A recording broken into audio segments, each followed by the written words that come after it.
Hi everybody, Dr. Garcia here. I'm going to be covering your postoperative instructions after a lesion excision or a repair of a facial defect or a repair of a facial laceration.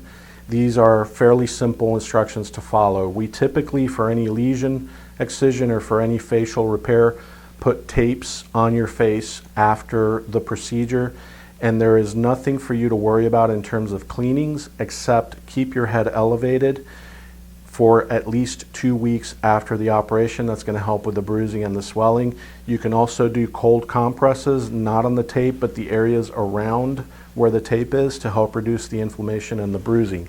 Should the tapes fall off, then you're going to do cleanings.